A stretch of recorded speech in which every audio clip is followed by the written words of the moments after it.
ocasión ampliar más este tema acerca del día de descanso. Ahora lo que queremos ver es qué dicen algunos personajes bíblicos, algunos escritores de la Biblia, acerca de la importancia de la ley de Dios. ¿Cómo lo veían estas personas antes?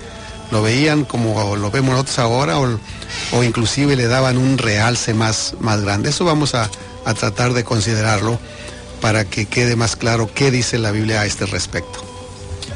Sí, de hecho, tenemos algunos personajes de los cuales vamos a estar mencionando del Antiguo Testamento y del Nuevo Testamento que nos van a estar diciendo en cuanto a la ley de Dios, que es de lo que queremos más que nada abarcar el tiempo.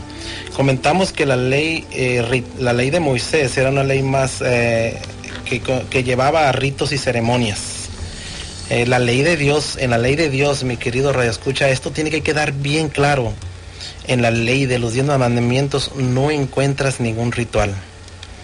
No encuentras ningún ritual. Encuentras una ley moral.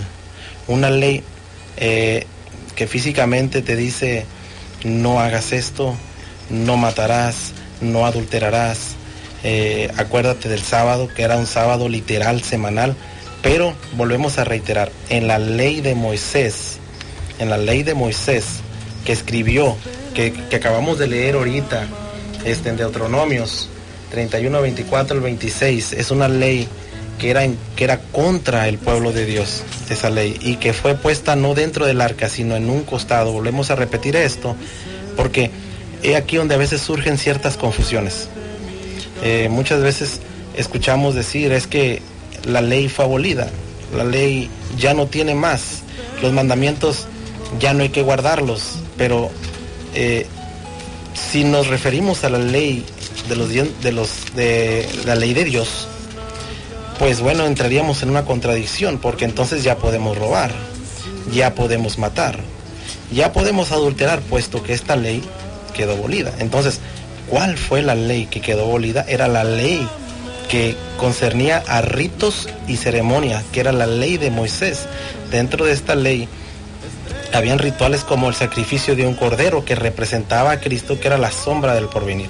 Pero vamos a ver, antes de continuar con esto, vamos a ver algunos personajes de la Biblia, cómo ellos se expresaron de la ley, no de Moisés, porque no podía ser de Moisés, porque esa ley atentaba contra ellos. Ahorita ya lo leímos, ¿verdad? Y les comenté que les quedara, que no olvidaran esto, que era una ley que dice y estará allí por testigo contra ti. Pero cómo se expresaban ellos de la ley de Dios, de los 10 mandamientos de Dios. Hermano Faustino, háblenos acerca de David. Más bien vamos un poquito por orden, mejor de Nehemías. ¿Qué nos dijo el profeta Nehemías? ¿Cómo se expresa él de la ley de Dios? Bien, pues quisiera que buscaran ahí en sus Biblias. Este libro de Nehemías fue escrito en el año 446 a.C. y quisiera que vayan ahí al libro de Nehemías, los que tengan su Biblia, en el capítulo 9, en los versos 14, y nos brincamos al 26, y cuando usted tenga oportunidad puede leer desde el 14 todo seguido, para que vea usted cómo consideraba Nehemías esta ley. Dice de la siguiente manera. Vamos a leer desde el 13 para complementar un poquito más lo que estamos diciendo. ¿Cómo veía Nehemías esta ley? Dice el verso 13, vamos a leer desde el 13. Y sobre el monte Sinaí descendiste y hablaste con ellos desde el cielo y dísteles juicios rectos, leyes verdaderas y estatutos y mandamientos buenos. Y leemos luego el 26. Empero te irritaron y rebeláronse contra ti y echaron tu ley tras sus espaldas. O sea que no querían saber nada. El pueblo de Israel en un momento fue un pueblo rebelde y no querían saber nada de esta ley de Dios. Dice el texto que acabamos de leer, mandamientos buenos. Dice, y echaron tu ley tras sus espaldas y mataron tus profetas que protestaban contra ellos para convertirlos a ti. Fíjate hasta dónde llegó el pueblo. El pueblo no quería saber nada de esta ley, que era ley de Dios. E hicieron grandes abominaciones.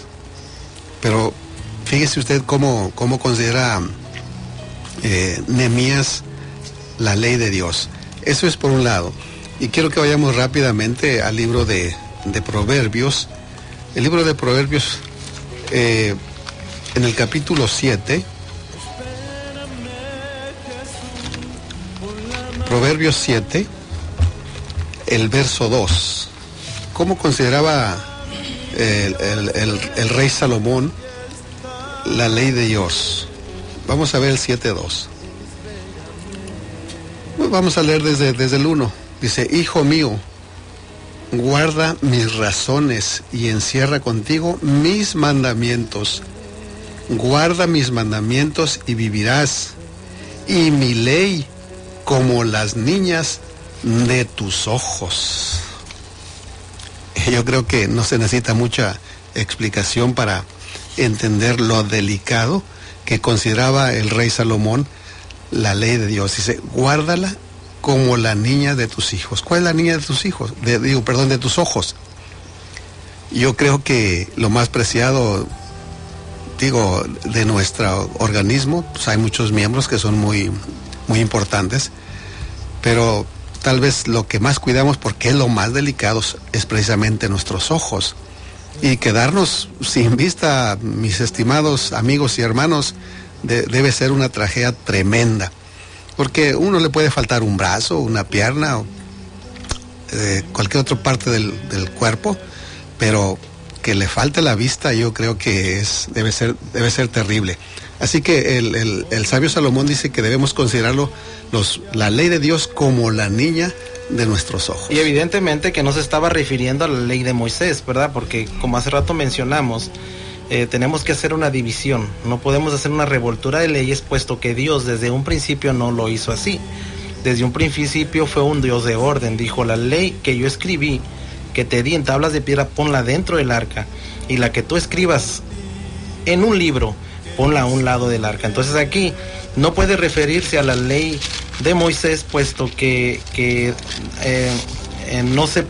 la ley de Moisés no podemos expresarnos bien de ella, porque atenta contra nosotros, está contra nosotros, porque así lo había establecido desde un principio. Dice: y esté allí por testigo contra ti, según lo que leímos, ¿no?, en Deuteronomios.